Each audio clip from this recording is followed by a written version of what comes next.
Hello friends, मेरे digital classes में आप लोग का बहुत बहुत स्वागत करता हूं। मेरे नए सेशन में हम बायोलॉजी के मोस्ट इंपॉर्टेंट क्वेश्चन मैं लेकर आया हूं, जो आपके हर एग्ज़ाम के लिए इंपॉर्टेंट, चाहे कोई भी एग्ज़ाम के प्रिपरेशन कर रहे हैं, एसएससी, रेलवे, यूपीएससी, पीएससी, कोई भी स्टेट का एग्ज़ाम हो चाहे सेंट्रल गवर्नमेंट, तो भी आपका यहाँ से क्वेश्चन जो है आपके जो कोई भी एग्जाम के पिछले प्रीवियस ईयर क्वेश्चन यहाँ पे सॉल्व करके भी देख सकते हैं। सारे क्वेश्चन इंपॉर्टेंट, सारे जो क्वेश्चन की मैं बात करूँ तो सारे जो क्वेश्चन मैं लूसेंट से लिया हूँ। 90% जो क्वेश्चन आपको यहीं से उठ के आते हैं, तो सभी क्वेश्चन आपसे कवर हो जाएगा। चलिए सेशन को बढ़ाते हैं आगे, और पिछले क्लासेस को नहीं देखेंगे तो उसको भी जाके देख सकते हैं। सारे क्वेश्चन इंपॉर्टेंट है। तो पहला क्वेश्चन देखते हैं यहाँ पे, और पहली बार आए तो चैनल को सब्सक्राइब करके रख लीजिएगा ताकि नोटिफिकेशन आप तक पहुंच पाए। तो पहला क्वेश्चन देखते हैं। प्लाज्मोडियम, ये आपके जो फासीपरम जो है, प्लाज्मोडियम फासीपरम, तो इससे मलेरिया होते आपके किस में पाया जाता है?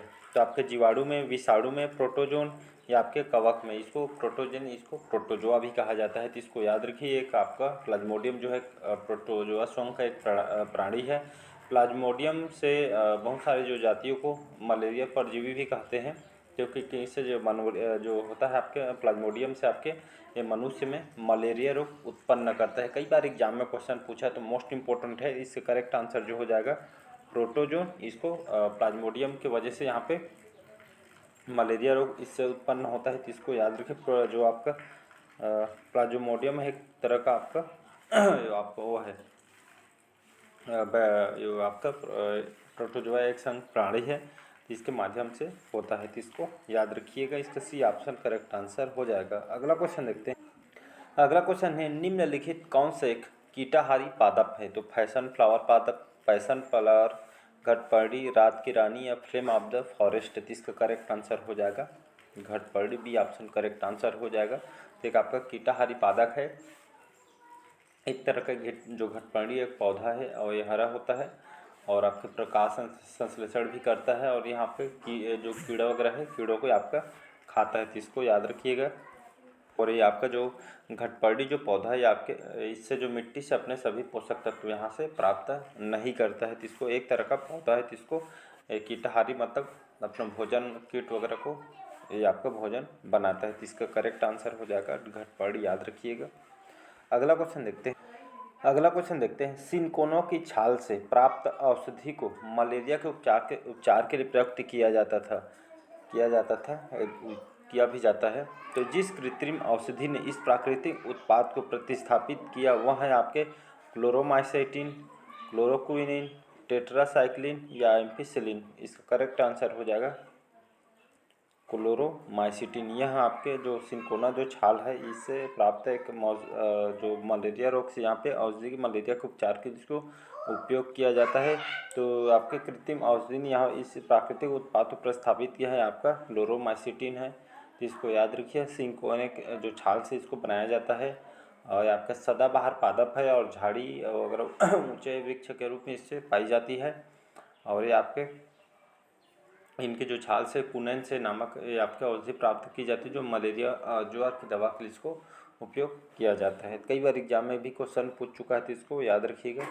अगला क्वेश्चन देखते हैं। निम्न में से किस समूह के जीवों को डूबने से हुई मृत्यु का पता लगाने में महत्व होता है? तो लाइकेन, प्रोटोजोआ, साइनो जीवाणु या डायटम। तो इसका करेक्ट आंसर हो जाएगा डायटम, याद रखिए। डाटा जो है, डायटम एक तरह का सूक्ष्म शैवाल है, मैक्रो शैवाल है। मैक्रो, इसको एल्गी भी कहा जाता है। एक प्रमुख समूह जो सबसे आम यहाँ लवक में पाया जाता है। तो इसको याद रखिएगा। एक तरह का मैक्रो एल्गी है, शैवाल है। तो डाइटम जो है आपके जीवों को डूबने मृत्यु को पता लगाने में इसका महत्व उपयोग है। तो इसको याद रखिए। अगला क्वेश्चन है, कई बार एग्जाम में इसको क्वेश्चन पूछा है। वृक्ष की आयु वर्षों में निर्धारित की जाती है। तो इसके भार द्वारा, इसकी ऊंचाई के द्वारा, वार्षिक वलयों की संख्या के आधार पर, या आपकी इसकी जड़ों की लंबाई पर। तो इसका जो करेक्ट आंसर हो जाएगा सी ऑप्शन हो जाएगा। तो वृक्ष की आयु वर्षों की निर्धारित की जाती है, मतलब कहने का मतलब वृक्ष की जो आयु हम कैसे पता कर सकेंगे? तो इसमें जो वार्षिक वलय होते हैं, जो मतलब वो रहता है, ये आपका जैसे पेड़ है, तो इसमें वो निकला रहते हैं, क्या बोलते हैं याद नहीं है। तो इसी को गिन के हम मतलब पेड़ की जो एज है उम्र है इसको हम पता लगाते हैं। इसी को कई बार एग्जाम में क्वेश्चन पूछा गया है। तो वार्षिक वलयों की संख्या के आधार पर हम जो वृक्ष का आयु को हम मतलब ज्ञात कर सकते हैं कि वृक्ष की जो एज है इतने तक है, ऐसे करके। तो इसको याद रखिएगा। अगला क्वेश्चन देखते हैं कि स्कूल में नर तथा मादा पुष्प एक ही पौधे पर पाए जाते हैं। तो मालवेसी कुल के, क्रूसीफेरी, कुकुरबिटेसी या सोलेनेसी। तो इसका करेक्ट आंसर हो जाएगा कुकुरबिटेसी। याद रखिए कुकुरबिटेसी एक फूल एक लिंगी होते हैं जिनमें नर और मादा जो फूल अलग अलग पौधे या एक लिंगी या एक ही पौधे एक लिंगी पर होते हैं। तो इसको याद रखिएगा। जैसे करेक्ट आंसर होगा कुकुरबिटेसी कुल।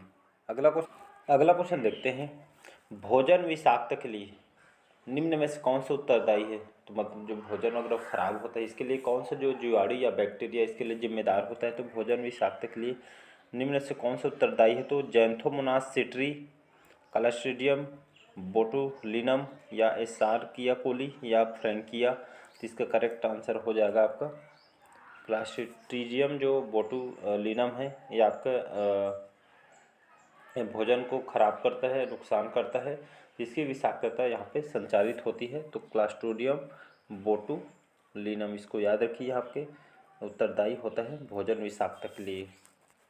अगला क्वेश्चन देखते हैं ईस्ट कोशिका में मुख्य विकर होता है माइलेज, जाइमेस, इमाइलेज या लाइपेज। इसका करेक्ट आंसर हो जाएगा जाइमेस। याद रखिएगा। तो ये आपके ईस्ट कोशिका में मुख्य विकर के काम का करता है।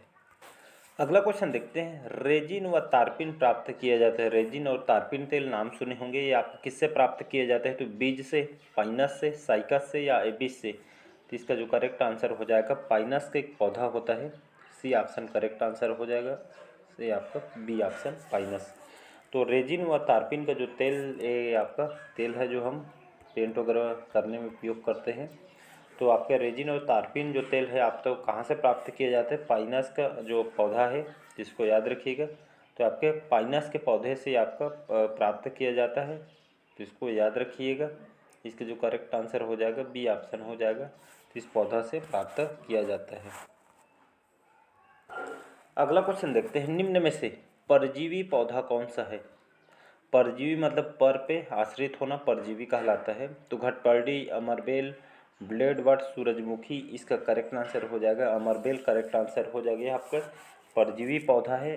अमरबेल एक जो है आपका परजीवी पौधा के अंतर्गत आता है। अमरबेल में यहाँ पे क्लोरोफिल याद रखिएगा, इसमें क्लोरोफिल नहीं होता है, इसलिए यह प्रकाश संश्लेषण द्वारा अपने भोजन को संश्लेषित नहीं कर सकता, इसलिए आपका परजीवी है, मतलब दूसरे के ऊपर ये आपका आधारित होता है। नेक्स्ट क्वेश्चन देखते हैं।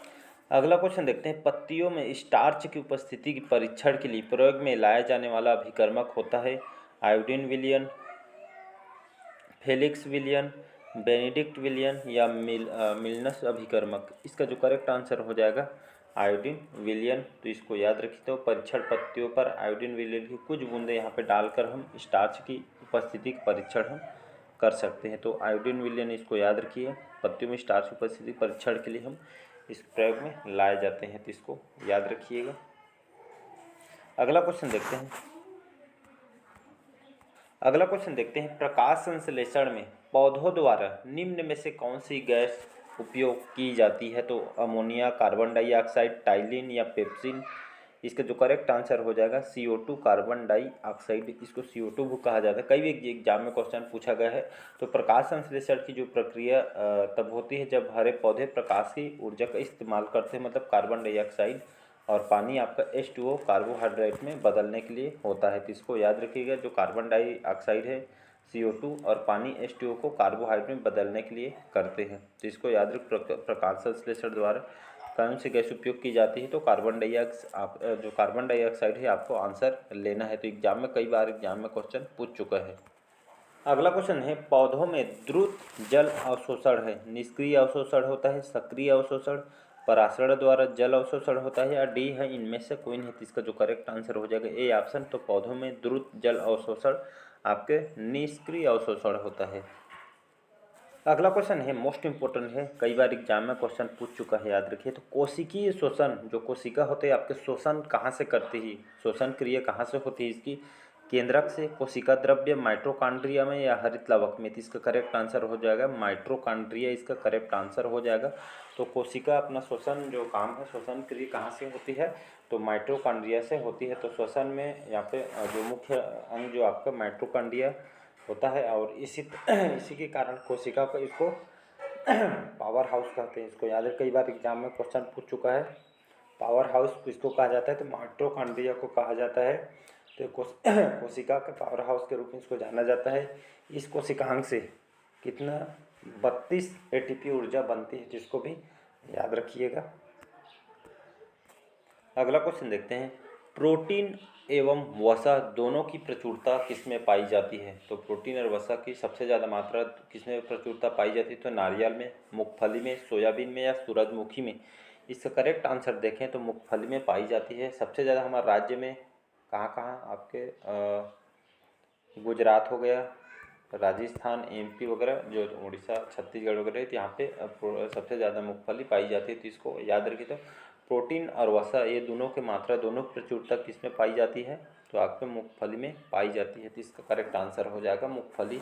अगला क्वेश्चन है, निम्न में से कौन से संघ में जातियों की संख्या सर्वाधिक है? तो इंसेक्टा, प्रोटोजोआ, कार्डेटा या आर्थ्रोपोडा? इसका करेक्ट आंसर हो जाएगा आर्थ्रोपोडा। याद रखिए। इसके अंतर्गत उदाहरण में बात करूं तो काकरोच, झींगा, केकड़ा, बिच्छू, ये सभी जो है आपके इस मतलब आपके जो आर्थ्रोपोडा संघ के आपके उदाहरण है। तो इसको याद रखिए। आर्थ्रोपोडा में उत्सर्जन मैलपिघियन नलिकाओं के माध्यम से होता है। तो इसको याद रखिए। इसके उदाहरण आपको मैं बता दिए, झींगा, केकड़ा, बिच्छू, काकरोच वगैरह इसके एग्जाम्पल हैं। अगला क्वेश्चन देखते हैं, एरिस्टाटल की लालटेन किसमें होती है? तो तारा मछली में, समुद्री एनिमल में, या आपके समुद्री अर्चिन में, या आपके आरेलिया में? तो इसका करेक्ट आंसर हो जाएगा समुद्री अर्चिन, इसका करेक्ट आंसर हो जाएगा, याद रखिएगा। तो इसमें आपका मतलब एरिस्टाटल की लालटेन इसमें होती है, मतलब ये आपका समुद्री जीव है कहने का मतलब। और ये आपका एक तरह का समुद्री जीव है, कांटेदार शरीर वाला एक तरह का जानवर है, जिसको याद रखिएगा।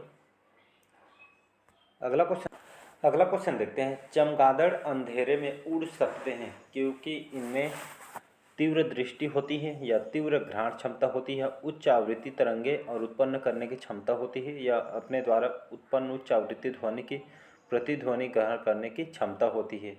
तो इसका जो करेक्ट आंसर हो जाएगा, करेक्ट आंसर इसका क्या हो जाएगा? तो इसका करेक्ट आंसर हो जाएगा डी ऑप्शन हो जाएगा। तो चमगादड़ जो है अंधेरे में उड़ने का क्या कारण है? तो ये आपके अपने द्वारा उत्पन्न उच्च आवृत्ति ध्वनिक प्रतिध्वनि ग्रहण करने की क्षमता होती है। कहने का मतलब है वे उनके द्वारा निर्मित अल्ट्रासोनिक तरंगों द्वारा निर्देशित होते हैं। चमगादड़ अल्ट्रासोनिक तरंगों द्वारा निर्देशित होते हैं और वे पैदा करते हैं और उन्हें अंधेरे में उड़ने की सक्षम होते हैं, अल्ट्रासोनिक पावर होते हैं। तो इसको याद रखिए। तो इसका करेक्ट आफ्टर जो ऑप्शन हो जाएगा डी ऑप्शन हो जाएगा। तो उन लोगों में जो अल्ट्रासोनिक पावर होता है, इसलिए रात को उन लोग उड़ सकते हैं और अंधेरे में उड़ने की सक्षम होते हैं। तो इसको याद रखिए। तो चलिए आज के सेशन यहीं तक रखते हैं, बाकी जो क्वेश्चन हम नेक्स्ट पार्ट में कवर कराएंगे। तो चलिए मिलते हैं अगले पार्ट में। आज के लिए इतना, थैंक यू।